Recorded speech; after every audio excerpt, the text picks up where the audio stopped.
Bismillahirrahmanirrahim. Assalamualaikum warahmatullahi wabarakatuh.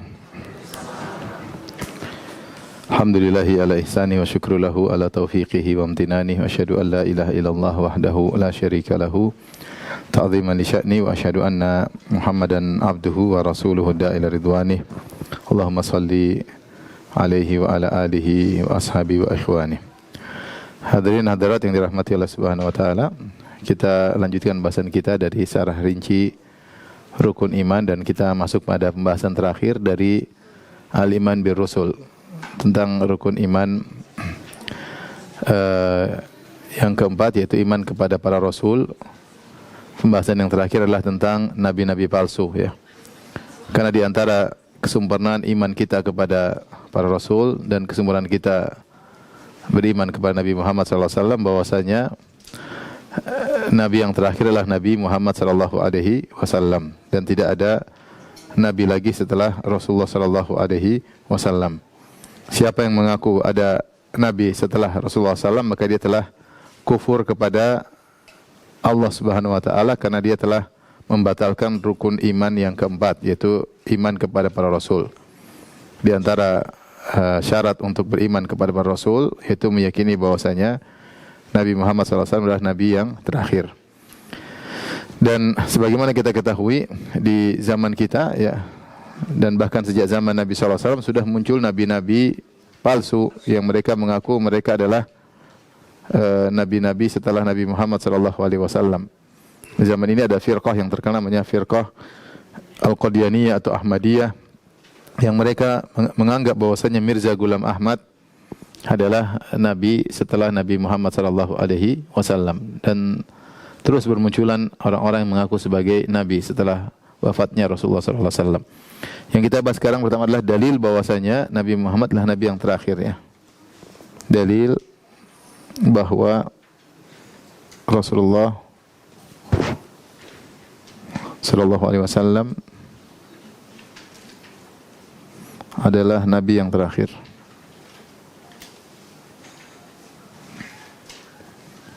Dalil akan hal ini banyak, baik dalam Al-Quran maupun dalam As-Sunnah, ya. Dari Al-Quran maupun As-Sunnah, ya, Al-Hadis. Adapun dalam Al-Quran, seperti contohnya dalam surat Al-Ahzab, ya. Quran surat Al-Ahzab ayat 40, ya. Al-Ahzab ayat 40, di mana Allah Subhanahu wa taala berfirman, "Ma kana Muhammadun aba ahadim mir rijalikum walakin Rasulullah wa khataman nabiyyin." Bukanlah Muhammad adalah salah seorang bapak dari seorang lelaki di antara kalian, tetapi dia adalah seorang Rasulullah, utusan Allah, wa khataman nabiyyin.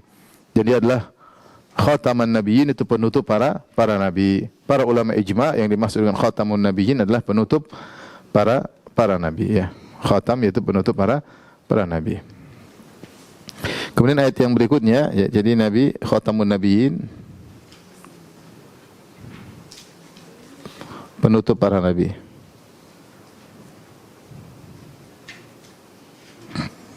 Kemudian ayat yang berikutnya yaitu ayat-ayat yang menunjukkan kelaziman dari Rasulullah SAW adalah nabi yang terakhir, ya. Itu ayat-ayat yang menunjukkan kelaziman seperti dalam surat Ali Imran ayat 85, ya. Ali Imran ayat 85, ya. Allah Subhanahu wa taala berfirman, "Wa may yabtaghi ghairal islami dinan fala yuqbala minhu wa fil akhirati minal khasirin." Siapa yang mencari agama selain Islam, maka tidak akan diterima, ya, dan dia di akhirat termasuk orang-orang yang merugi. Seandainya ada nabi selain Nabi Muhammad SAW, berarti ada agama lain yang bisa diterima.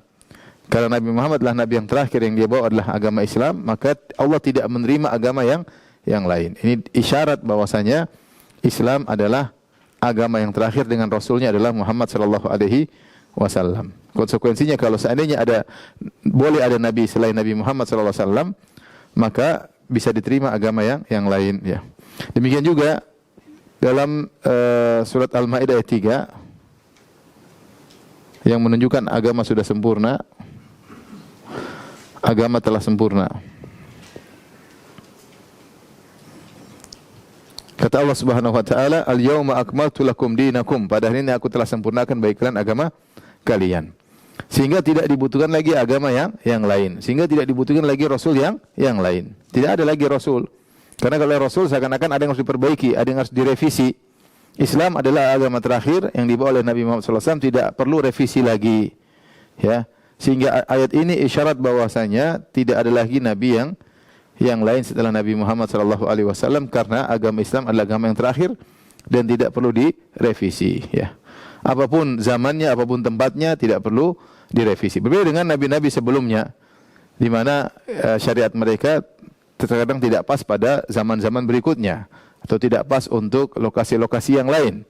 Ya, tetapi syariat Nabi Muhammad SAW adalah syariat yang sempurna dan tidak perlu direvisi lagi. Ketika ajaran Rasulullah SAW tidak perlu direvisi lagi sampai hari kiamat, menunjukkan bahwasanya beliau adalah nabi yang terakhir.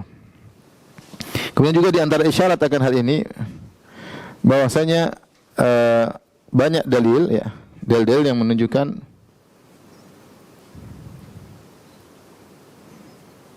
Nabi diutus untuk jin dan seluruh manusia. Nabi SAW diutus untuk seluruh jin, seluruh manusia dan jin. Ini di antara keistimewaan Nabi SAW. Kata Nabi SAW, wa kana nabiyyun qabli wa yub'atsu ila qaumihi wa bu'itsu ila an-nasi kafah. Adalah nabi-nabi sebelumku, mereka diutus untuk kaum mereka sendiri, ya. Adapun aku diutus untuk seluruh umat manusia, ya. Ya. Makanya di zaman Nabi Musa alaihissalam, ya, Nabi Musa hanya diutus kepada Bani Israel. Makanya ketika Nabi Musa bertemu dengan Khadir, Khadir bertanya, "Siapa engkau?" Kata Musa, "Saya Musa." Maka Khadir berkata, "Anta Musa Bani Israel." Engkau Musanya Bani Israel. Menunjukkan bahwasanya Nabi Musa hanya diutus untuk Bani Israel. Berarti kalau hanya diutus suatu kaum, ada masih kemungkinan ada nabi yang lain, akan ada nabi berikutnya, karena masih banyak kaum yang membutuhkan nabi, ya. Tetapi ketika ada satu nabi diutus seluruh manusia dan jin, menunjukkan tidak perlu ada nabi yang lain lagi. Ini menunjukkan nabi. Jadi sifat nabi terakhir, dia diutus seluruh jin dan manusia. Dan ayat yang menunjukkan akan ini banyak. Seperti Rasulullah SAW dalam Al-Quran, dalam surat Al-A'raf 158, ya, 158, kata Allah Subhanahu wa taala, "Qul ya ayyuhan nasu inni rasulullahi ilaikum jami'an." Katakanlah wahai Rasulullah, wahai manusia sekalian, sungguhnya aku adalah utusan Allah bagi kalian seluruhnya. Aku utusan Allah bagi kalian seluruh manusia yang diutus Nabi Muhammad SAW. Tidak ada nabi yang lain di atas muka bumi ini di zaman Rasulullah. Yang ada cuma Nabi Muhammad SAW untuk seluruh umat manusia. Dan itu makanya Rasulullah SAW sejak awal Rasulullah SAW sudah ketika di tahun 89 Hijriah, Rasulullah SAW mulai menulis surat kepada raja-raja dunia. Rasulullah SAW kirim surat kepada Raja Persia, Rasulullah SAW mengajak masuk Islam, Rasulullah SAW kirim surat kepada Raja Romawi Heraklius untuk masuk Islam, Rasulullah SAW kirim surat kepada Raja Mesir. Ya, kenapa? Karena memang agama Islam adalah agama internasional, bukan hanya kepada kabilah tertentu, suku tertentu, jazirah tertentu, tetapi untuk seluruh umat manusia. Dan sejak awal Islam ada Bilal Al-Habashi, Bilal dari Habasyah yang bukan Arab, ada Salman dari Persia yang masuk Islam, sehingga Islam bukan agamanya Arab, tapi agama internasional seluruh umat manusia. Ini isyarat bahwasanya nabi-nabi yang terakhir. Karena tidak butuh lagi. Beda kalau nabi cuma satu kaum, nabi misalnya cuma nabi Bani Israel, cuma nabi kaum ini, maka ada butuh nabi-nabi yang lainnya. Karena kaum-kaum yang lain, suku-suku yang lain juga butuh risalah dari Allah Subhanahu wa taala. Kemudian juga misalnya surat Al-Anbiya ayat 107, ya. Ini Quran surat Al-Anbiya ayat 107. Kata Allah Subhanahu wa taala, "Wa ma arsalnaka illa rahmatan lil alamin." Dan tidak kami utus engkau wahai Muhammad kecuali rahmat bagi seluruh alam semesta, yaitu bagi seluruh umat manusia, ya. Kemudian juga dalam surat Al-Furqan ayat 1, ya. Al-Furqan 25 ayat 1. Kata Allah Subhanahu wa taala, "Tabarakalladzi nazzala al-furqana ala 'abdihi liyakuna lil 'alamin nadhira." Maha suci Allah yang telah menurunkan kepada hambanya Al-Furqan, itu Al-Quran. Buat apa? Liyakuna lil 'alamin nadhira, agar hambanya tersebut ya Rasulullah SAW menjadi pemberi peringatan kepada seluruh alam semesta, Bahkan bukan cuma kepada manusia, alam semesta termasuk jin. Makanya Nabi SAW pernah pergi khusus berdakwah kepada kaum jin. Dan Allah sebutkan dalam Al-Quran, Qul uhiya ilayya annahu istama'a nafarun minal jinni. Ya, sungguhnya diwahyukan kepadaku ada sekelompok jin mendengarkan bacaan Al-Quran. Mereka berkata, inna sami'na Qur'anan ajaba. Kami mendengar bacaan Quran yang menakjubkan. Ya. Yahdi ila rusydi fa'amanna bih. Yang Al-Quran tersebut memberi petunjuk kepada jalan yang benar, kami pun beriman kepada Al-Quran. Jadi Nabi Muhammad SAW diutus bukan hanya untuk kepada manusia, bahkan juga kepada para jin. Sehingga ini membuktikan bahwasanya Rasulullah SAW adalah Nabi yang terakhir. Makanya di antara juga sebagaimana pernah kita sebutkan, mukjizat Nabi Muhammad SAW berbeda dengan mukjizat Nabi-Nabi sebelumnya. Kalau mukjizat Nabi-Nabi sebelumnya terkait dengan suatu yang bisa dilihat di zaman tersebut saja, seperti Nabi Musa tongkatnya berubah menjadi ular, yang bisa melihat kapan? Hanya orang di zaman Nabi Musa alaihissalam. Onta Nabi Saleh yang keluar dari batu, siapa yang bisa lihat? Zaman Nabi Saleh saja. Atau misalnya banjir yang menutupi bumi, hanya kapal Nabi Nuh yang selamat. Siapa yang bisa lihat? Cuma orang di zaman Nabi Nuh alaihissalam saja. Ya, artinya tidak, mukjizat tersebut tidak khalidah, tidak abadi. Lain halnya dengan mukjizat Al-Quran. Al-Quran dipilihkan oleh Allah sebagai mukjizat terakhir bagi Nabi yang terakhir. Yang setelah Nabi tersebut meninggal, mukjizat tersebut akan terus abadi. Makanya Al-Quran sampai sekarang kita bisa tahu mukjizatnya. Ya, bagaimana ada Al-Quran, ayat-ayat yang begitu menakjubkan, yang seorang pun sudah menghafal ayat-ayat tersebut tidak pernah bosan untuk membacanya. Saya sering sampaikan, surat Yusuf yang sudah kita hafal, yang kita sudah tahu ceritanya, dari awal sampai akhir sudah tahu ceritanya. Kita pun sudah mengajarkan tafsirnya. Tapi kita tidak pernah bosan untuk membacanya. Kalau bisa demikian, ya memang mukjizat dari Allah Subhanahu wa taala, ya. Berbeda dengan mukjizat nabi-nabi sebelumnya yang terkait hanya bisa dilihat oleh kaum di zamannya. Ketika Allah memilihkan bagi Nabi Muhammad SAW mukjizat Al-Quran yang adalah mukjizat yang abadi, ini isyarat bahwasanya Muhammad adalah nabi yang terakhir, nabi yang terakhir, ya. Ini dalil bahwasanya Rasulullah SAW adalah nabi yang terakhir. Adapun dari Al-Quran, adapun dalil bahwasanya nabi adalah nabi yang terakhir dari hadis, maka banyak, ya. Yang pertama, hadis-hadis yang menunjukkan tidak ada nabi setelah Rasulullah sallallahu alaihi wasallam. Ada 3, ya. Ada 2, yaitu pertama, dalil-dalil yang menunjukkan tidak ada nabi lagi setelah beliau sallallahu alaihi wasallam. Kemudian dalil-dalil yang menunjukkan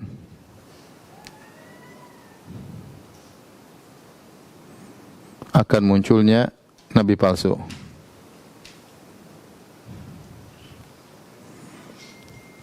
Yaitu setiap ada nabi yang mengaku sebagai nabi setelah Rasulullah SAW, maka nabi vonis sebagai nabi palsu. Ini 2 kelompok dalil yang menunjukkan Nabi Muhammad SAW adalah nabi yang terakhir. Yang pertama, hadis-hadis yang menunjukkan tidak ada nabi setelah Rasulullah SAW. Lihat halaman 662, ya, jilid 1 662. Dari Abu Hurairah radhiyallahu anhu, Nabi SAW bersabda, "Kanat Banu Israil tasusuhumul anbiya." Adalah Bani Israel, mereka dipimpin oleh para nabi, yaitu para nabi-nabi Bani Israel. Kullama halaka nabiyyun khalafahu nabiyyun. Setiap ada nabi yang meninggal, maka datang nabi yang lain. Wa innahu la nabiyya ba'di. Adapun aku tidak demikian. Ya, kalau nabi-nabi Bani Israel setiap ada yang meninggal, ada yang ganti, ada yang meninggal, ada yang ganti, ya. Ya. Adapun aku tidak demikian. Kalau aku meninggal, maka tidak ada nabi lagi setelahku. Nabi sallallahu alaihi wasallam jelaskan, la nabiyya ba'di. Tidak ada nabi setelahku. Ini dalil bahwasanya Rasulullah SAW adalah nabi yang terakhir. Kemudian juga dalam hadis dari diriwayatkan oleh Sa'ad bin Abi Waqqas radhiyallahu anhu, anna Rasulullah sallallahu alaihi wasallam kharaja ila Tabuk. Rasulullah SAW berangkat perang menuju Tabuk. Wastakhlafa Aliyan, kemudian Rasulullah SAW meninggalkan Ali untuk mengurusi para wanita anak-anak di kota Madinah. Faqala, Ali pun berkata, "Atukhallifuni fi sibyan wan nisa?" "Wahai Rasulullah, apakah aku tidak ikut perang sementara kau tugaskan aku untuk ngurusi anak-anak dan para wanita?" Ya, Ali ingin ikut perang bersama Nabi, tapi Nabi bilang enggak, kau ngurusi dulu anak-anak di kota Madinah, harus ada yang ngurusin mereka. Maka Ali mengejar Nabi, di tengah perjalanan kata Ali, "Ya Rasulullah." Ali dikenal pemberani, dia mengatakan, "Bagaimana aku tidak perang Tabuk terus kau suruh aku ngurusi anak-anak dan para wanita?" Maka Rasulullah SAW menjawab, "Ala tarda an takuna minni bimanzilati Harun?" Tidakkah kau ridha kedudukanmu di sisiku seperti Harun min Musa, seperti Harun dibandingkan dengan Musa. Artinya ketika Nabi Musa alaihissalam pergi memenuhi panggilan Allah, yang ditugaskan menjaga kaumnya siapa? Nabi Harun. Nah, aku sekarang ada tugas untuk berperang, maka aku tugaskan engkau untuk menjaga sebagian kaumku. Illa annahu laisa nabiyyun ba'di, hanya saja tidak ada nabi setelahku. Hanya saja tidak ada nabi setelahku. Jelas Nabi SAW menjelaskan tidak ada nabi setelahku. Berbeda dengan Musa dan Harun. Musa dan Harun ada dua nabi di zaman yang sama. Dan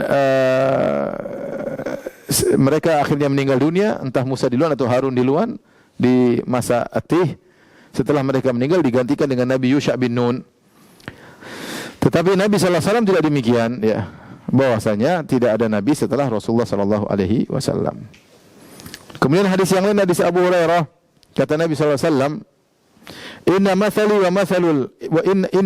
wa mathalal anbiya'i min qabli." Sungguhnya perumpamaanku dan perumpamaan nabi-nabi sebelumku, kamathali rajulin bana baitan fa ahsanahu wa ajmalahu. Perumpamaan kami, aku dan para rasul sebelumku, seperti seorang yang sedang membangun sebuah rumah. Kemudian dia baguskan rumahnya, dia indahkan rumahnya. Illa maudhi'a labinatin min zawiyah. Hanya saja ada di sudut rumah masih kurang satu bata yang belum dipasang. Rumah ini indah, cuma ada satu bata yang kurang. Faja'alan nasu yatufuna bihi. Maka orang-orang pun melihat rumah ini, mereka kagum dengan indahnya rumah tersebut. Wa yu'jabuna lahu, dan mereka kagum dengan rumah tersebut. Wa yaquluna, cuma ada satu yang kekurangan, kok belum ada satu bata yang belum dipasang. Wa yaquluna halla wudi'at hadhihi labinah, kenapa tidak dipasang bata di sini, kok kurang? Maka Rasulullah berkata, fa ana labinatu wa ana khatamun nabiyyin. Akulah bata tersebut. Artinya rumah ini tinggal satu bata lagi yang terakhir. Ya, akulah bata tersebut, wa ana khatamun nabiyyin, dan aku adalah penutup para nabi, dan aku adalah penutup para nabi. Ini dalil sangat tegas bahwasanya Nabi Muhammad SAW Nabi yang terakhir. Dia penutup para nabi dan dia penyempurna syariat Allah Subhanahu wa taala. Dalam riwayat yang lain kata Nabi SAW, fa ana maudhi'ul labinah, ji'tu fa khatamtul anbiya. Aku adalah tempat bata tersebut, aku datang dan aku tutup kenabian. Rumah selesai gampangannya. Rumah dipasang bata, selesai. Maka kalau aku datang, seluruh kenabian telah selesai. Dalam hadis yang lain Rasulullah SAW bersabda, bu'ithtu ana was-sa'ata hakadha. Aku diutus bersama hari kiamat seperti ini. Qarana syu'bah baina isba'ihi, syu'bah perawi hadis menggandingkan antara dua jari jemarinya, al-musabbihah wal wusta, yaitu jari telunjuk dan jari tengah, yahkihi, ingin menyampaikan maksudnya Nabi ingin aku dan hari kiamat seperti ini. Maksudnya tiada nabi lagi setelahku sampai hari kiamat. Maksudnya tidak ada lagi nabi setelahku sampai hari kiamat. Nabi terakhir menjelang hari kiamat akulah ini. Nabi yang paling terakhir. Baik, ini dalil-dalil yang tadi sudah kita sebutkan bahwasanya tidak ada nabi setelah Rasulullah sallallahu alaihi wasallam. Kemudian jenis model dalil yang kedua, ini yang pertama, ini yang kedua dari hadis-hadis Nabi, yaitu hadis-hadis yang memperingatkan akan munculnya nabi-nabi palsu. Akan munculnya nabi-nabi palsu. Rasulullah SAW sudah jelaskan, setiap nabi ada yang muncul setelah Rasulullah SAW, maka divonis oleh Rasulullah SAW sebagai nabi palsu. Di antaranya Rasulullah SAW bersabda dari hadis Jabir bin Samurah, ia mendengar Rasulullah SAW bersabda, inna baina yadayi sa'ati kadzabina fahdharuhum. Sungguhnya sebelum hari kiamat akan ada kadzabin, yaitu para pendusta. Waspadalah terhadap mereka, yaitu para pendusta yang ngaku-ngaku sebagai nabi. Kemudian juga dalam hadis Abu Hurairah, kata Rasulullah SAW, wala taqumu sa'atu hatta yub'atsu dajjalun kadzabun. Tidak akan tegak hari kiamat sampai akan muncul dajjalun, para dajjal, para pendusta, kadzabun, qariban min 30, jumlah mereka sekitar 30 orang. Kulluhum yaz'umu annahu Rasulullah. Setiap pendusta tersebut, setiap dajjal tersebut merasa dia adalah utusan Allah Subhanahu wa taala. Rasulullah ingatkan akan ada nabi-nabi palsu. Dalam hadis yang lain, hadis Thauban, Rasulullah SAW bersabda, "Wa innahu sayakunu fi ummati 30 kadzdzabun." Sungguhnya akan ada pada umatku 30 pendusta. Kulluhum yaz'umu annahu nabi. Setiap pendusta tersebut menyangka dia adalah nabi. Wa ana khatamun nabiyyin la nabiyya ba'di. Sementara aku adalah penutup para nabi dan tidak ada nabi setelahku. Kemudian juga dalam hadis Abu Bakrah. Jadi hadis diriwayatkan oleh banyak, dari Jabir bin Samurah, dari Abu Hurairah, dari Thauban, dari Abu Bakrah, hadis-hadis tentang peringatan dari Nabi sallallahu alaihi wasallam bahwasanya akan ada nabi-nabi palsu setelah beliau. Kata Nabi sallallahu alaihi wasallam, "Amma ba'du, fa fi sya'ni hadzal rajul alladhi qad aktsartum fihi, wa innahu kadzdzabun min 30 kadzdzaban yakhrujuna baina yaday sa'ah." Ketika orang-orang sedang bicara tentang Musailimah al-Kadzdzab. Musailimah adalah seorang yang mengaku sebagai nabi di zaman Rasulullah sallallahu alaihi wasallam. Nanti akan kita ceritakan kisahnya. Dia sudah ngaku nabi, sementara dia masih hidup dia sudah ngaku sebagai nabi. Karena dia punya kesaktian, dia punya kelebihan, sehingga orang-orang berbincang-bincang tentang jadi buah bibir di kalangan para sahabat. Maka akhirnya Nabi SAW berkhutbah di hadapan para sahabat untuk mengingatkan. Kata Rasulullah SAW terkait dengan orang ini, yaitu Musailimah, kalian terlalu sering berbicara tentangnya. Sungguhnya dia kadzdzab, dia adalah pendusta dari 30 pendusta yang telah keluar sebelum hari kiamat, sebelum hari kiamat. Kemudian juga dari Abu Hurairah radhiyallahu taala anhu, "La taqumus sa'atu hatta yakhruja 30 kadzdzaban dajjalan." Tidak akan tegak hari kiamat sampai keluar 30 pendusta. Kulluhum yakdzibu 'ala Allah. Setiap masing-masing pendusta tersebut berdosa atas nama Allah wa 'ala rasulih, dan berdosa atas nama Rasulullah sallallahu alaihi wasallam. Dalam riwayat yang lain, Rasulullah bersabda, "Fi ummati kadzdzabuna wad dajjalun." Perhatikan sini, kata Nabi, pada umatku ada para pendusta dan para dajjal. Dajjal artinya pendusta juga. Sab'atun wa ishrun, 27 orang, minhum arba'un niswah. Di antaranya ada 4 perempuan ngaku sebagai nabi. Wa inni khatamun nabiyyin, dan aku adalah penutup para nabi, la nabiyya ba'di, dan tidak ada nabi setelahku. Ini dalil bahwasanya yang ngaku sebagai nabi bukan cuma apa? Lelaki. Ada juga perempuan ngaku sebagai nabi. Di zaman setelah Rasulullah wafat namanya Sajah ngaku sebagai nabi, yaitu malaikat Jibril turun kepada dia memberi wahyu. Di zaman kita sekarang ada namanya Lia Aminuddin, ya, yang ngaku Jibril turun kepada dia, ya. Jadi bukan cuma laki-laki yang mengaku sebagai nabi, perempuan juga suka ngaku sebagai nabi, ya. Nanti akan kita sebutkan kisahnya. Berdasarkan dalil ini, maka para sahabat ijma sahabat, konsensus, ijma kesepakatan para sahabat, siapa yang ngaku sebagai nabi kafir sebagai nabi, maka murtad dan dibunuh, maka murtad dan diperangi.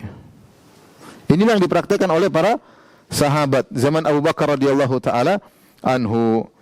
Di zaman para sahabat, terutama di zaman Abu Bakar radhiyallahu anhu, setelah Rasulullah SAW meninggal dunia, maka Abu Bakar pun menyusun pasukan untuk menyerang nabi-nabi palsu tersebut. Maka Rasulullah SAW, Abu Bakar mengirim pasukan yang dipimpin oleh Khalid bin Walid untuk menyerang Musailimah al-Kadzdzab dengan suatu perang yang sangat dahsyat disebut dengan Ma'rakatul Yamamah. Kemudian juga untuk menyerang Al-Aswad Al-Ansi dan seterusnya, sehingga setiap ada nabi palsu diserang. Dan ini kesepakatan para sahabat, sehingga mereka sepakat siapa yang ngaku sebagai nabi palsu, sebagai nabi setelah Rasulullah, maka hukumnya apa? Kafir, murtad. Dan yang mengikutinya juga hukumnya apa? Kafir, murtad. Tapi pada kesempatan kali ini kita akan bahas tentang kisah nabi-nabi palsu, sebagian nabi-nabi palsu tersebut, ya. Sudah, Ibu? Tapi nabi-nabi palsu, ayo. Nabi-nabi palsu, Rasulullah kabarkan ada 30 orang, itu nabi-nabi palsu yang punya pengaruh besar. Adapun nabi-nabi palsu yang tidak terkenal banyak, ya. Seperti sempat muncul di Kerawang 1, ya. Nabi palsu, ya. Jadi seperti Ahmad Musaddiq, ya, ngaku sebagai apa? Nabi, sebagai nabi, ya. Jadi nabi-nabi palsu kecil banyak. Tapi yang 30 yang dimaksud oleh nabi-nabi palsu yang punya pengaruh luar biasa, seperti Mirza Ghulam Ahmad yang muncul kemudian punya pengikut ribuan, bahkan mungkin jutaan, wallahu alam, saya enggak tahu. tapi pengikutnya sangat banyak yang ngaku sebagai nabi palsu. Adapun nabi-nabi palsu kecil-kecil maka banyak ya. Seperti di tempat kita Ahmad Musaddiq, kemudian saya pernah juga lihat ada seorang ngaku sebagai Nabi Isa ya. Nabi Isa ditanya, "Kenapa kamu siapa Nabi Isa?" Terus sekarang saya turun dari langit. Ngapain? Banyak orang melakukan kesyirikan katanya. Saya mau mengingatkan mereka. Dan saya pernah ketemu seorang ngaku nabi di kapal ketika saya bersafar dari Papua ke Surabaya atau Surabaya ke Papua di kapal, kemudian kita sholat di musola, kemudian ada seorang yang ceramah, kemudian dia bilang, sebenarnya telah datang Jibril kepada saya sudah lama dan sekarang saatnya saya ingin menyampaikan jahar bidakwah, yaitu apa yang diwahyukan Jibril kepada saya ya. Dia nabi palsu. Hampir saya jadi sahabat kalau saya membenarkan dia sahabat palsu. Sahabat palsu. Karena siapa yang melihat nabi maka dia seorang apa? Sahabat ya. Akhirnya petugas kapal kemudian ambil mic, kemudian bilang, "Maaf jamaah, jangan diambil zahirnya perkataan orang ini." Karena zahirnya dia ngaku sebagai apa? Nabi. Kasihan, tampang pun tidak pantas jadi nabi. Baik, ada nabi-nabi palsu yang terkenal, yang muncul sejak zaman Nabi sallallahu alaihi wasallam. Kita sebutkan di antaranya. Di antaranya adalah Al-Aswad Al-Ansi. Al-Aswad Al-Ansi, lihat halaman 667. Nama asli beliau adalah Abhalah bin Ka'ab. Akan tapi dia diberi gelar dengan Al-Aswad. Al-Aswad karena dia berkulit hitam. Al-Aswad artinya hitam. Dia namanya Abhalah bin Ka'ab Al-Ansi. Tapi dia berkulit hitam maka diberi gelar dengan Al-Aswad. Dia muncul sebagai nabi pada tahun 11 Hijriah. Kemudian dia pergi ke Yaman ya. Kemudian membunuh Amir Sana'a yang seorang muslim. Jadi ketika itu Yaman sudah dikuasai oleh kaum muslimin dan Rasulullah menugaskan seorang untuk menjadi amir di sana ya, yaitu Syahr bin Badhan. Kemudian dibunuh oleh dia, kemudian dia menguasai kota Sana'a. Kemudian dia maksa menikah dengan istri amir tersebut yang telah dia bunuh. Bukan cuma di situ, dia pun menggelari dirinya dengan Rahman Al-Yaman. Rahman Al-Yaman. Saya Rahmannya Al-Yaman. Dari negeri Yaman saya Rahmannya. Seakan-akan dia tidak cukup mengaku sebagai nabi, dia juga ingin mengaku seakan-akan sebagai Tuhan. Namun dia memiliki keajaiban. Di antara keajaibannya ada himar atau dongki atau keledai ya, yang kalau ada di depan dia maka tersungkur sujud kepada dia. Dan keledai tersebut akan terus tersungkur sujud kepadanya sampai dia mengatakan, "Angkat kepalamu," baru keledai tersebut angkat kepala. Maka orang yang melihat semakin percaya sama dia karena keledai saja sujud sama dia. Ada yang mengatakan ini sihir, ada yang mengatakan memang dia sudah latih sebelumnya, keledainya dilatih. Tapi dia trik-trik agar orang mengaku dia sebagai nabi. Akhirnya dia dipercaya sebagai nabi dan banyak pengikutnya. Akhirnya Rasulullah SAW memerintahkan para sahabat untuk membunuhnya. Maka datanglah seorang bernama Fairuz Ad-Dailami. Dia masuk ke rumah Al-Aswad Al-Ansi lalu membunuhnya. Ya. Maka Rasulullah SAW ketika di Madinah, Rasulullah SAW mengatakan Fairuz telah menang, artinya telah berhasil membunuh Al-Aswad tersebut. Ketika Fairuz telah berhasil membunuh Al-Aswad Al-Ansi, dia penggal kepalanya. Kemudian dia pun mengumumkan di hadapan masyarakat, dia berkata, "Asyhadu anna Muhammadan Rasulullah sallallahu alaihi wasallam wa anna Abhalah kadzdzab." Aku bersaksi bahwasanya Muhammad adalah utusan Allah dan bahwasanya Abhalah yaitu Al-Aswad Al-Ansi adalah seorang pendusta. Kemudian di kepalanya diperlihatkan di hadapan banyak orang, akhirnya pengikutnya kabur kocar-kacir. Ini salah satu yang ngaku sebagai nabi di zaman Rasulullah sallallahu alaihi wasallam dan berhasil dibunuh dengan perintah Rasulullah sallallahu alaihi wasallam. Kemudian nabi palsu yang kedua yang juga sangat terkenal yaitu Musailimah Al-Kadzdzab. Musailimah Al-Kadzdzab yang dia berasal dari kabilah Banu Hanifah, makanya dia disebut Musailimah Al-Hanafi Al-Kadzdzab. Ya. Dia pernah bertemu dengan Nabi pada tahun 9 Hijriah ketika dia menyatakan masuk Islam sebagai itu di zaman Amul Wufud, tahun di mana Rasulullah SAW menerima utusan-utusan dari berbagai macam kabilah. Maka dia pun datang kepada Nabi SAW dan minta agar diberi kenabian. Dia bilang kepada Nabi, atau dia berkata kepada sebagian orang, in ja'ala li Muhammadun al-amra min ba'dihi tabi'tuhu. Dia tokoh di situ, tokoh di kabilah Hanifah. Dia mengatakan kalau Muhammad menyerahkan kenabian kepadaku setelah dia meninggal, aku akan jadi pengikutnya. Ya, aku akan menjadi pengikutnya. Ternyata ucapan dia ini didengar oleh sahabat Thabit bin Qais bin Syammas. Ya, kemudian dia melaporkan kepada Nabi sallallahu alaihi wasallam tentang perkataan Musailimah al-Kadzdzab yang memiliki pengikut sangat banyak dari Banu Hanifah. Ya. Maka Thabit pun bin Qais bin Syammas menyampaikan perkataan Musailimah yang mengatakan kalau Muhammad memberikan kenabian setelah wafatnya kepadaku, maka aku akan jadi pengikutnya. Maka Rasulullah SAW pun menjawab. Rasulullah SAW sedang pegang pelepah korma. Kata Rasulullah SAW, lau sa'altani, Rasulullah berkata kepada Musailimah, lau sa'altani hadhil qit'ata ma a'taitukaha. Wahai Musailimah, jangankan kau minta kenabian, kalau kau minta pelepah korma dariku yang aku pegang ini, aku tidak akan kasih. Walan ta'dua amrallahi fika, kau tidak akan melampaui keputusan Allah tentang dirimu. Walain adbarta la yaqirannaka Allah, kalau kau kabur atau kau berpaling, maka Allah akan binasakanmu. Wa inni la araka alladhi uritu fika ma ra'ait, sungguhnya aku telah melihatmu seperti apa yang aku lihat dalam mimpiku. Kata Nabi kepada Musailimah. Rasulullah tidak kasih. Rasulullah tidak kasih kenabian kepada Rasulullah, tidak janji apapun. Jangankan kenabian, kau minta pelepah korma, aku akan tidak kasih. Maka Ibnu Abbas bertanya kepada Nabi, karena Rasulullah di akhir perkataan Rasulullah mengatakan, sungguhnya aku telah melihat pada dirimu seperti yang aku lihat dalam mimpiku. Apa maksud perkataan Nabi kepada Musailimah? Sungguhnya aku telah melihat pada dirimu apa yang aku lihat dalam mimpiku. Maka Nabi menjelaskan dalam hadisnya, bainama ana naim, ketika aku sedang tidur, ra'aitu fi yadayya siwaraini min dhahab. Aku melihat di kedua tanganku ada dua gelang dari emas. Rasulullah SAW tidak suka pakai gelang. Ini memberatkan Nabi. Apalagi emas. Fa ahammani sya'nuhuma, maka menggelisahkanku tentang gelang ini aku lihat dalam mimpiku. Fa uhya ilayya fil manam, maka diwahyukan kepadaku dalam mimpiku, aninfukhuma. Kata diwahyukan tiuplah kedua gelang tersebut, maka Rasulullah pun meniup. Ya. Fanafakhtuhuma, aku pun meniup kedua gelang tersebut, fatara, kemudian dua gelang tersebut terbang. Fa'awaltuhuma kadzabain, maka aku mentakwil dua gelang tersebut adalah dua pendusta. Yakhrujani ba'di, yang keduanya akan keluar setelahku. Fakana ahaduma al-Ansi, yang salah satunya adalah al-Ansi yang tadi sudah kita jelaskan, al-Aswad al-Ansi yang terbunuh. Wal akharu Musailimah al-Kadzdzab, yang satu adalah Musailimah al-Kadzdzab, sahib al-Yamamah yang tinggal di al-Yamamah. Dalam riwayat yang lain, kata Nabi SAW, bainama ana naimun utitu bi khazainil ardi, ketika aku sedang tidur, aku bermimpi, aku diberikan tentang perbendaharaan dunia. Fawudi'a fi kaffi siwarani min dhahab, maka diberikan kepadaku dua gelang dari emas di kedua tanganku.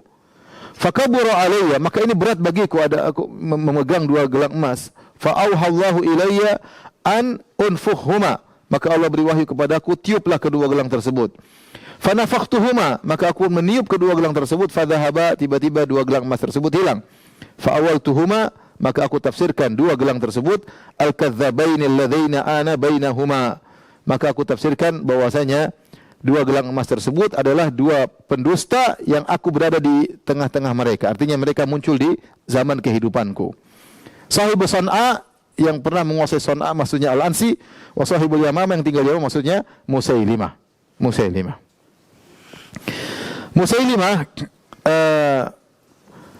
Dia bertemu dengan Nabi pada tahun 9 Hijriah. Kemudian dia mengaku sebagai Nabi pada tahun 10 Hijriah. Itu di zaman kehidupan Rasulullah sallallahu alaihi wasallam, ya. Ketika Nabi meninggal, dia memiliki pasukan yang sangat banyak. Sangat banyak, sampai puluhan ribu. Dan pasukan-pasukan dia benar-benar pembela mati-matian Musailimah. Mereka menganggap berjuang membela Musailimah seperti jihad fisabilillah. Jihad fisabilillah. Ketika Nabi masih hidup, Musailimah sempat menulis surat kepada Nabi dengan mengutus dua orang yang mengantarkan surat tersebut. Musailimah kirim surat kepada Nabi dengan dua utusan. Isi dua orang tersebut mengantar surat kepada Nabi. Apa isinya? Min Musailimata Rasulillah ila Muhammad. Dari Musailimah, utusan Allah kepada Muhammad, utusan Allah. Sama-sama Rasul. Jadi surat di antara para Rasul. Min Musailimata Rasulillah, dari Musailimah, utusan Allah kepada Muhammad, Rasulullah, utusan Allah. Amma ba'du, kemudian daripada itu, fa inni usyriktu fil amri ma'aka. Sungguhnya aku bersama dengan engkau. Kita sama-sama apa? Rasul. Wa inna lana nisfal ardi wa li Quraisyin nisfal ardi. Sungguhnya bagi kami setengah bumi dan bagi orang Quraisy setengah apa? Bumi. Walakinna Quraisyan ya'tadun, akan tapi orang Quraisy melampaui batas. Jadi Musailimah ini bikin syubhat di kalangan umatnya. Muhammad itu nabinya Quraisy. Muhammad sallallahu alaihi wasallam nabinya Quraisy, aku nabinya Bani Hanifah. Aku nabinya Bani Hanifah. Cuma Quraisy tamak sehingga ingin menguasai dunia seluruhnya. Maka saya ingatkan Muhammad agar bagi dua. Agar bagi dua. Bagi Quraisy setengah bumi, bagiku setengah bumi. Kita sama-sama apa? Sama-sama nabi. Sama-sama nabi, ya. Dan ini menunjukkan Musailimah tidak mengajak orang untuk mendustakan Muhammad. Dia mau bilang Muhammad benar Rasul, tapi saya juga apa? Rasul. Makanya pengikutnya benar-benar berpegang teguh dan membela dia. Karena mereka tidak mengkafirkan Nabi dan mereka tidak menganggap Nabi berdosa. Mereka bilang Rasulullah itu Nabi, tapi nabinya orang Quraisy. Bagian sini, bagian timur Jazirah, maka ada nabinya sendiri. Dan namanya pengikutnya pasti senang ada punya Nabi, iya enggak? Mereka kan ada fanatik kabilah sehingga mereka bilang lah Quraisy punya nabi, kita juga punya nabi, namanya Musailimah. Jadilah pengikutnya benar-benar fanatik dan rela mati demi membela Musailimah. Rela mati untuk membela Musailimah. Ketika datang surat tersebut kepada Rasulullah sallallahu alaihi wasallam, Rasulullah bertanya kepada dua pembawa surat tersebut. Kata Rasulullah sallallahu alaihi wasallam, "Fama taqulani antuma?" Bagaimana pendapat kalian berdua tentang perkataan Musailimah? Qala, mereka berdua menjawab, naqulu kama qala. Kami berkeyakinan seperti apa yang diyakini oleh Musailimah. Bahwasanya engkau adalah nabi dan dia juga adalah nabi. Faqala Rasulullah sallallahu alaihi wasallam, Rasulullah SAW mengatakan, "Wallahi laula anna ar-rusula la tuqtal la darabtu a'naqakuma." Kalau bukan undang-undang mengatakan, kode etik mengatakan utusan tidak boleh dibunuh, tentu aku sudah membunuh kalian berdua. Kenapa kalian berdua telah murtad?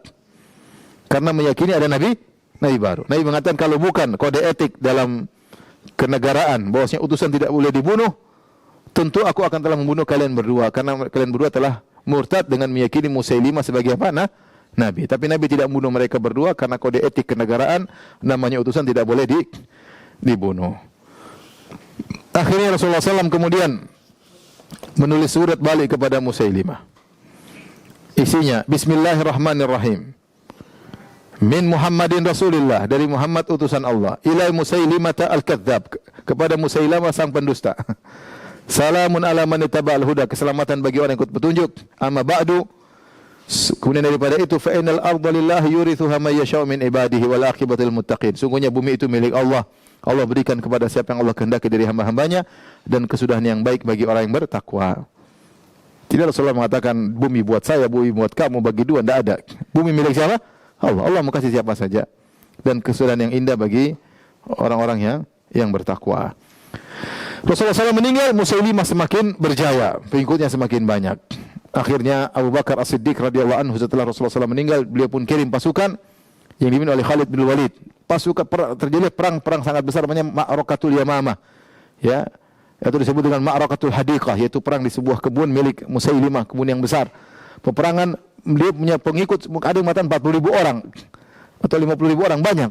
Jadi puluhan ribu dan puluhan ribu. Dipimpin oleh, dan itu perang tersulit yang pernah dialami oleh Khalid bin Walid. Khalid bin Walid sampai terluka-luka. Khalid bin Walid sampai terluka-luka radhiyallahu taala anhu, dan banyak sahabat yang gugur dalam pertempuran tersebut karena para pengikut Musailimah benar-benar kuat dan tegar dalam bertempur karena mereka menganggap mereka sedang berjihad.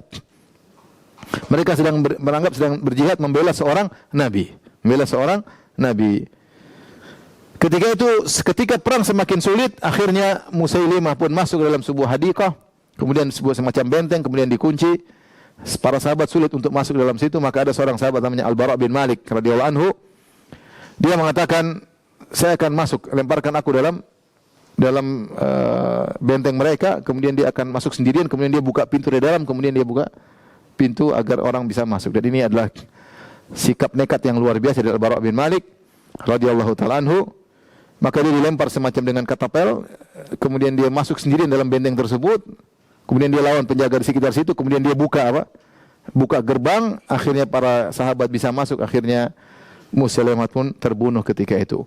Yang bunuh Musailimah Al-Kadzdzab di antaranya adalah Wahsy. Wahsy yang telah membunuh Hamzah bin Abdul Muttalib. Wahsy ketika dia bunuh Hamzah bin Abdul Muttalib, dia menggunakan hirbah, menggunakan tombak yang dia miliki, yang kalau dia sudah lempar tidak pernah meleset. Kemudian dia bunuh Hamzah bin Abdul Muttalib, kemudian pergi dari perang Uhud. Dia tidak ikut perang, dia datang hanya untuk membunuh Hamzah, karena dia dijanjikan kalau kau bisa bunuh Hamzah, maka kau akan merdeka. Setelah itu dia masuk Islam. Setelah itu dia masuk Islam. Setelah dia masuk Islam, dia ketemu dengan Nabi, kalau tidak salah di Ghazwat Taif, dia datang kepada Nabi, dia ketemu Nabi SAW. Rasulullah SAW mengatakan, ini istata'ata alla turiyani wajhak faf'al. Kalau kau mampu tidak menampakkan wajahmu kepadaku, wahai Wahsy, maka lakukanlah. Kenapa? Rasulullah kalau lihat dia, Rasulullah SAW ingat Hamzah. Rasulullah sangat cinta kepada siapa? Hamzah. Maka itu juga teguran dari Nabi untuk dia, sehingga dia merasa bersalah, sehingga dia ingin melakukan sesuatu perbuatan yang bisa paling tidak meringankan beban yang pernah dia lakukan. Toh yang dia lakukan ketika masih kafir. Akhirnya ketika terjadi perang Ma'rakatul Yamamah, dia ingin bunuh Musailimah. Maka dia siapkan tombak yang pernah dia gunakan untuk membunuh Hamzah bin Abdul Muttalib radhiyallahu taala anhu. Maka ketika terjadi peperangan, maka dia mengeser tombaknya kepada Musailimah dan akhirnya masuk di dada, kemudian tembus di belakang, maka tewaslah Musailimah. Ketika Musailimah jatuh, maka datang seorang Ansari kemudian memenggal kepala Musailimah. Maka Wahsy berkata dengan penuh tawadhu'nya, dia berkata, fa in kuntu qataltuhu faqad qataltu khairan nasi wa syarran nas. Kalau aku yang berhasil membunuh Musailimah, padahal memang dia yang membunuh, tapi dia bilang setelah saya tombak ada orang lain yang memenggal kepala Musailimah. Dia berkata, kalau aku yang berhasil membunuh Musailimah, maka sungguh aku telah membunuh manusia terbaik, yaitu siapa? Hamzah bin Abdul Muttalib. Dan aku telah membunuh manusia terburuk, yaitu Musailimah Al-Kadzdzab, dengan tombak yang sama. Maka tewaslah nabi palsu tersebut. Nabi palsu yang lain yang juga terkenal adalah Tulaiha bin Khuwailid Al-Asadi. Tulaiha bin Khuwailid Al-Asadi. Dia tadinya adalah sahabat Nabi SAW, kemudian dia murtad, kemudian mengaku sebagai nabi. Ya. Dan dia orang yang sangat hebat dalam bertempur. Sampai Muhammad bin Sa'ad, seorang pakar sejarah, pernah berkata, "Kana Tulaihatu yu'addu bi alfi farisin li syaja'ati wa shiddatihi." Tulaiha Al-Asadi ini dianggap seperti mewakili 1000 pasukan berkuda karena keberaniannya dan kehebatannya. Dia kalau masuk dalam pertempuran dia sangat hebat. Sampai seakan-akan dia mewakili 1000 pasukan berkuda. Sehingga dia sangat hebat dalam pertempuran. Namun dia berubah. Setelah itu mungkin dia ingin mendapat kepemimpinan, pengakuan, maka dia mengaku sebagai nabi. Kemudian dia mempengaruhi beberapa kabilah seperti kabilah Ghatafan, kabilah Asad, kabilah Tayyi. Kemudian semua kabilah tersebut akhirnya menjadi anak buahnya. Dan ini ada ada fanatik. Jadi Banu Hanifah punya nabi sendiri, namanya Musailimah. Banu Asad punya nabi sendiri, namanya siapa? Tulaiha. Ya. Masing-masing pingin punya pemimpin yang dianggap karena mungkin cemburu kepada Quraisy. Padahal Nabi Muhammad bukan nabinya Quraisy, nabi untuk seluruh umat manusia. Namun demikian fanatisme menjadikan seorang bisa membela sesuatu yang batil. Akhirnya pengikutnya banyak dari Bani Ghatafan, dari Banu Asad yang merupakan kabilah Tulaiha dan Bani Tayyi. Kemudian akhirnya Abu Bakar radhiyallahu anhu mengirim pasukan untuk menyerang mereka. Ya, untuk menyerang mereka. Di antara yang membela kenabian adalah Uyainah bin Hisan. Uyainah bin Hisan dari kabilah Fazarah, dia ikut gabung dengan Tulaiha. Ya. Ketika terjadi peperangan antara kaum muslimin melawan pasukan Tulaiha, ya, maka Uyainah datang kepada Tulaiha. Dia berkata, "Hal ja'aka Jibril ba'd?" Wahai Tulaiha, ini lagi perang nih lawan pasukannya Abu Bakar. Kita perang lawan mereka. Jibril udah datang belum? Jibril datang belum? Ini lagi perang nih. Ada wahyu nggak dari Jibril? Kata Tulaiha, wallahi belum datang. Maka Uyainah berkata, karena dia bawa pasukan Bani Fazarah. Bani Fazarah ikut Tulaiha perang melawan pasukannya Abu Bakar. Maka Tulaiha berkata, Uyainah berkata, Jibril datang belum? Kata Tulaiha, belum. Kata Uyainah, ma yunzurhu, apa yang buat dia terlambat datang? Wallahi jahatnya kita sudah capek perang ini. Ya. Ternyata belum datang lagi. Datang lagi sekali lagi. Gimana? Datang belum? Naam, qad ja'ani, kata Tulaiha, iya dia datang, Jibril baru datang nih, terlambat.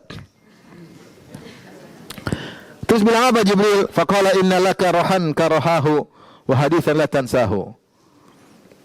Kata Jibril, sungguhnya bagi engkau ada perputaran, raha itu alat penggiling apa? Penggiling gandum, seperti perputarannya, dan hadisan ada suatu peristiwa yang kau tidak akan melupakannya. Apa maksudnya? kata Uyainah, wallahi ya bani Fazarah, hadza wallahi ya bani Fazarah kadzab. Ini pendusta, ini bukan ayat. Jibril datang ngomong kayak gitu ngapain? Pulang semuanya. Akhirnya mereka meninggalkan Tulaiha. Akhirnya Tulaiha kabur. Dia kalah peperangan, dia kabur. Dikejar oleh dua sahabat yang mulia, Ukasha bin Mihsan dan Thabit bin Qais bin Syammas. Dua sahabat ini dijamin surga oleh Nabi SAW. Ya, Ukasha yang pernah berdoa, ya Rasulullah, ud'ullah an yajalin minhum. Ya Rasulullah, doakan aku agar termasuk dari 70.000 orang masuk surga tanpa azab dan tanpa hisab. Kata Rasulullah SAW, anta minhum, engkau adalah termasuk dari mereka. Jadi Ukasha pasti masuk surga. Thabit bin Qais bin Syammas juga pernah dipuji oleh Nabi bahwasanya dia termasuk penghuni apa?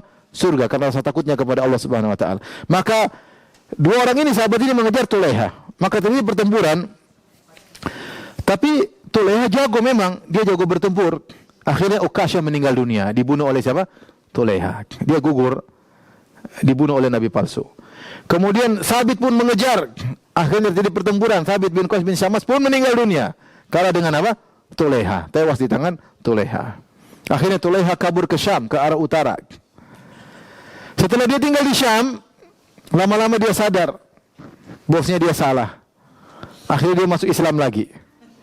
Ini Nabi yang sadar, Nabi palsu yang sadar, Nabi hijrah. Nabi palsu yang hijrah. Maka dia bertobat. Setelah itu dia pingin, di zaman Abu Bakar, dia pingin ketemu Abu Bakar, dia malu. Akhirnya ditunggu sampai zaman Umar bin Khattab. Abu Bakar radhiyallahu anhu meninggal, maka di masa pemerintahan siapa? Umar bin Khattab. Akhirnya datang menemui Umar. Umar pun marah karena Umar tahu dia telah membunuh dua orang sahabat mulia. Siapa? Ukasha bin Mihsan dengan siapa? Thabit bin Qais bin Syammas. Maka ketika dia bertemu dengan Umar, dia sudah sadar masuk Islam. Maka Umar berkata, "Anta qatilu Ukasha wa Thabit?"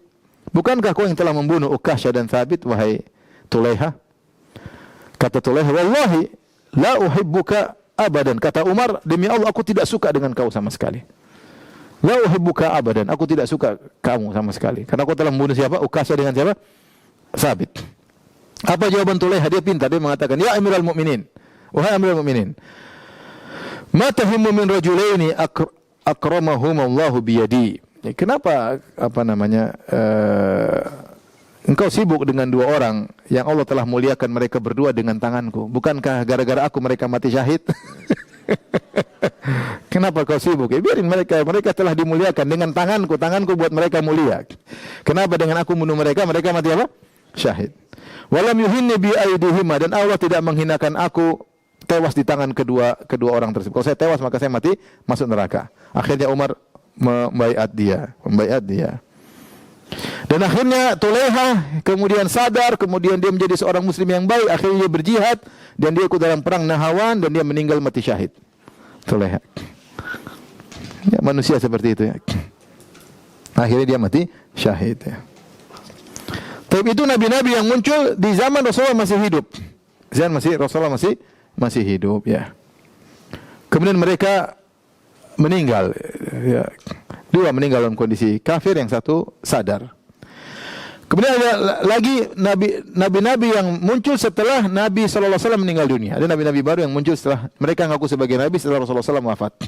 Di antaranya, lihat halaman 677, Laqit bin Malik al-Azdi yang dikenal sebagai Dzutaj ya. Dia ngaku sebagai nabi ya, kemudian diperangi oleh Abu Bakar radhiyallahu taala anhu ya. Awalnya Laqit yang menang, namun akhirnya ada pertolongan dari para sahabat, akhirnya dia pun tewas. Ya. Dalam peperangan melawan Laqit bin Malik al-Azdi yang tewas sekitar 10.000 orang dari pasukannya. Pertempuran besar melawan nabi palsu ini. Nabi palsu ini punya pasukan yang banyak. Dan Abu Bakar luar biasa. Abu Bakar hidup di zaman yang kondisi waktu tidak stabil dan isinya peperangan terus karena banyak ngaku sebagai nabi palsu, munculan. Dan ada orang-orang tidak mau bayar zakat, sehingga Abu Bakar membuat 11 pasukan kalau tidak salah untuk menyerang sana, menyerang sini, menyerang sana, menyerang sini, sampai akhirnya kondisi stabil lagi. Di antara nabi palsu, nabi wanita namanya Sajah binti Al-Harith. Sajah, ya. Dia ngaku sebagai nabi. Ya. Dia muncul ketika Khalid bin Walid akan menyerang Musailimah di zaman Abu Bakar radhiyallahu anhu. Khalid bin Walid, pasukan Khalid bin Walid datang ingin menyerang Musailimah Al-Kadzdzab dalam Ma'rakatul Yamamah, sebagaimana sudah kita jelaskan sebelumnya. Kemudian ternyata Sajah juga datang. Sajah juga datang dengan puluhan ribu pasukannya. Dia juga punya pasukan, ya, nabi perempuan tersebut. Akhirnya Musailimah takut. Terjadi diserang dari dua belah pihak, diserang dari pasukan Abu Bakar, diserang dari pasukan Sajah. Dia nggak tahu Sajah kesini mau ngapain. Jangan-jangan ingin ribut tentang masalah kenabian. Nabi harus satu saja. Makanya daripada. Ya. Akhirnya Musailimah pun minta kepada Sajah untuk bertemu 4 mata. Kita berdua ketemu. Diskusi antara Nabi. Nabi palsu. Akhirnya datanglah Sajah. Musailimah menyiapkan kemah, diberi wangian yang sangat indah. Kemudian Sajah pun masuk, mereka berdua ngobrol. Ya. Akhirnya Musailimah bertanya kepada Sajah, "Wahai Sajah, adakah wahyu yang turun kepadamu?" Ada wahyu turun enggak? Sama-sama pendusta. Sajah mengatakan, "Apakah wanita yang harus dulu mulai? Engkau dululah. Ada enggak wahyu turun sama kamu? Laki-laki duluan lah." Kata Musailimah, ada wahyu turun kepadaku. Apa wahyunya? Maka dia baca wahyu yang turun dari malaikat Jibril. Alam taro ila rabbika kaifa fa'ala bil hubla. Tidakkah kau lihat apa yang dilakukan Rabbmu, bagaimana yang dilakukan Rabbmu terhadap wanita yang hamil? Akhraja minha nasamatan tas'a. Maka Allah keluarkan dari perut wanita hamil tersebut, ya, nyawa-nyawa yang berusaha. Min baini sifaqin wa hasya, yaitu yang keluar dari isi perut. Itu wahyunya. Maka Sajah berkata, terus apa lagi? Ada lagi nggak wahyu? Nggak ada, masih ada. Apa lagi? Inna Allah khalaqal nisa'i afraja wa ja'ala rijala lahunna azwaja. Sungguhnya Allah telah menciptakan bagi para wanita vagina-vagina dan Allah menjadikan para laki sebagai suami-suaminya. Ini wahyu porno. Wahyu apa ini ya? Itu wahyunya. Oh begitu. Terus bagaimana? Isinya amoral semua ya. Akhirnya begini saja kita nikah aja. Jadi Nabi nikah sama Nabi laki-laki, nikah sama Nabi perempuan. Saja bangga lah Nabi perempuan nikah sama Nabi laki-laki. Akhirnya menikahlah mereka berdua. Akhirnya Sajah lapor dengan kabar gembira kepada kaumnya. Sungguhnya aku telah dinikahi oleh Musailimah. Kaumnya nanya, "Wahai Sajah, maharnya apa?" Waduh, saya nggak dikasih mahar nih. Nabi bohongin, dia bayar lagi. "Hai Musailimah, kau nikahi saya, maharmu apa?" Musailimah pelit ya. Dia bilang sama kaummu bahwasanya maharnya adalah tidak perlu sholat isya dan tidak perlu sholat subuh. Untuk kalian sholat isya, sholat subuh gugur. Sholat cuma 3 aja. Sholat duhur, asar, maghrib. Isya, subuh gugur. Itu maharku. Akhirnya mereka pun senang karena dengan maharnya ternyata menggugurkan 2 waktu sholat. Namun akhirnya Sajah ini pun sadar. Di kemudian hari kemudian dia masuk Islam. Ini Nabi perempuan yang bertobat kepada Allah Subhanahu wa taala. Kemudian di antara nabi yang terkenal namanya Al-Mukhtar bin Ubaid Ats-Tsaqafi dari Taif. Mukhtar bin Ubaid Ats-Tsaqafi. Yang tewas pada tahun 67 Hijriah. Dia dibunuh oleh pasukan Abdullah bin Zubair. Dia juga mengaku sebagai nabi. Dari Tsaqif, dari kabilah Tsaqif muncul 2 orang yang sangat kejam. Yang satu kejam, yang satu pendusta. Yang kejam namanya Hajjaj bin Yusuf Ats-Tsaqafi yang bunuh Abdullah bin Zubair, Sa'id bin Jubair, ya. Dan yang satunya pendusta yaitu Al-Mukhtar bin Abu Ubaid Ats-Tsaqafi. Ketika Asma binti Abu Bakar bertemu dengan Hajjaj, maka dia menyampaikan hadis dari Nabi sallallahu alaihi wasallam. Karena Hajjaj waktu itu membunuh Abdullah bin Zubair. Abdullah bin Zubair anaknya Asma. Asma binti Abu Bakar menikah dengan Zubair bin Awam. Asma binti Abu Bakar menikah dengan siapa? Zubair bin Awam, punya anak namanya sahabat Abdullah bin Zubair. Kemudian punya anak lagi namanya Urwah bin Zubair, tapi Urwah bukan sahabat. Abdullah bin Zubair sahabat, Urwah tabi'i.